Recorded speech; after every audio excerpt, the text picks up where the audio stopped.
Palakihin ang ani at kita. Magparehistro na sa RSBSA. Sundin lang ang mga steps na ito, mga ka-RSBSA. Magparehistro na tayo.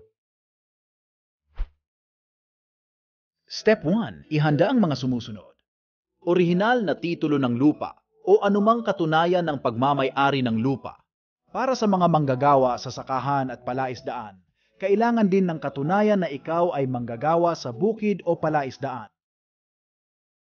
Original na government-issued ID. At latest 2x2 ID picture.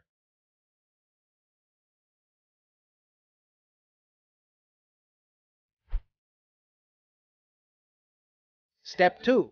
Pumunta sa inyong city or municipal agriculture office na nakakasakop sa inyong sakahan. Kumuha at sagutan ang RSBSA enrollment form at ipacheck sa agriculture technician. Step 3. Pagkatapos sagutan, papirmahan ang form sa barangay chairman, city o municipal agriculture office, at city o municipal agriculture and fishery council chairman.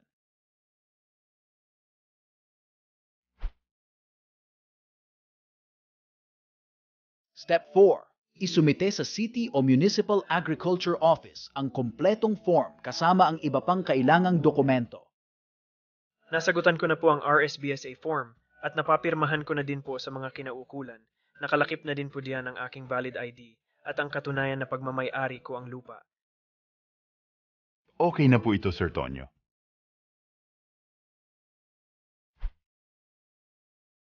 Step 5. Kunin ang RSBSA enrollment stub na magsisilbing patunay na rehistrado upang maging kwalipikadong benepisyaryo ng anumang programa ng kagawaran.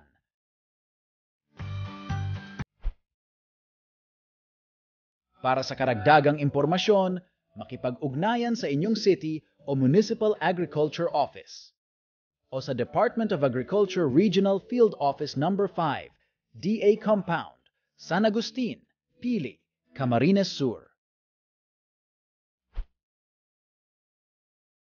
Paalala, kung sakaling nakaparehistro na kayo mga ka-RSBSA, pwede nyo nang i-check ang inyong registration sa pamamagitan ng RSBSA Finder. Bisitahin lang ang finder-rspsa.da.gov.ph o kaya naman ay scan ang QR code na ito.